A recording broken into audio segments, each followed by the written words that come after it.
존경하고 사랑하는 정읍시민 여러분, 안녕하십니까. 연지농소 이밤 소성의 지역구인 정상철 의원입니다.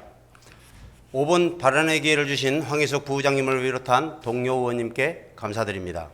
지난 2011년 정읍에 닥친 태풍 무이파와 폭우는 458억 원에 달하는 피해와 수백 명의 이재민을 발생시키며 삶의 가장 기본적인 욕구도 충족할 수 없도록 우리의 일상생활을 짓이기고 무너뜨렸으며 크나큰 상처를 남겼습니다. 우리의 삶을 다시 위협해오는 것이 있습니다. 바로 기후변화입니다.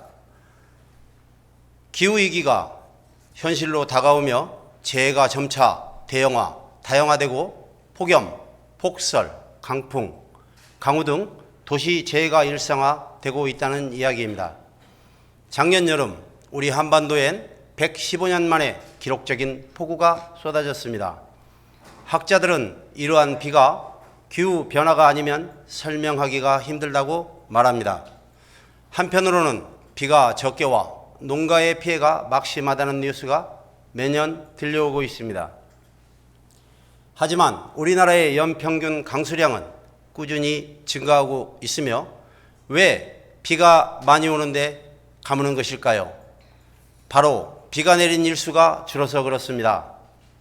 기후위기로 인한 사흘에 걸쳐 내려야 하는 비가 하루에 전부 내리며 재앙을 불러일으키고 있다는 이야기입니다. 이학수 시장님과 공직자 여러분, 저는 오늘 기후재난에 맞선 선제적인 대응과 사업 추진을 촉구하고자 이 자리에 섰습니다. 소 잃고 외양간 고치는 사후 약방문의 처방이 아닌 재난의 사전 예방을 통해 시민의 안전을 확보하고 재산을 보호해야 합니다.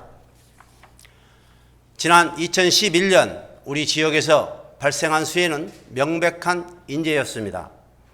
1967년에 준공돼 붕괴 위험이 있는 척곡 저수지를 시민들이 나서 수차례나 시설 보수를 요구하였지만 행정이 묵인 방치했고 2004년부터 사고가 난 2011년까지 시설 안전진단도 이행되지 않았습니다. 결국 안일한 대처가 척곡 저수지의 붕괴를 만들었고 큰 피해가 야기되었습니다.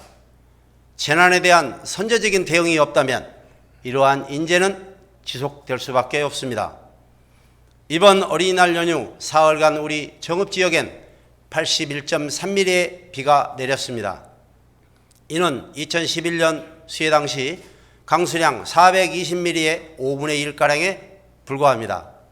하지만 배수로 막힘 등 민원이 정읍 각지에서 쏟아졌습니다. 기본적인 방제조차 잘 이행되지 않고 있다는 것입니다. 2011년의 악몽은 언제든지 되풀이될 수 있습니다. 정읍 시민의 안전은 다른 누가 책임져 주지 않습니다. 정읍시가 나서 예방행정에 만전을 기해야만 시민의 피해를 최소화할 수 있다는 이야기입니다. 이학수 시장님과 공직자 여러분, 수해 방지를 위해 취약요소가 밀집된 지역, 우수유출이 모이는 지역, 통수능이 부족한 곳 등 큰 피해가 예상되는 곳을 집중 점검해 주시기 부탁드립니다. 또 하천과 배수로를 정비하고 완충지대를 조성하여 횡단 배수시설과 차수판 설치, 공공시설의 방제 활용 가능성 등을 검토하며 방제에 최선을 다해주길 촉구드립니다. 가뭄과 한해, 폭염과 폭설 등에 대해서도 재해 취약성 분석을 통한 결과 등을 바탕으로 방제 계획과 연계해 조밀한 대응 협조 체계를 구축 점검하고 통섭적인 대응 방안을 구상해 주시길 부탁드립니다. 정읍시와 지역 유관기관 등이 일사불란하고 신속한 대응을 해야 시민의 안전을 보장하고 재산을 보호할 수 있습니다. 우리 인류가 아무리 노력해도 자연이 이끄는 재난의 발생을 막을 수는 없습니다. 하지만 먼저 알고 미리 대처한다면 재난의 피해를 최소화할 수 있습니다. 기후 재난에 맞선 선제적인 대응으로 시민 모두의 일상이 안전한 정읍이 구현되기를 바라며 이상으로 5분 자유 발언을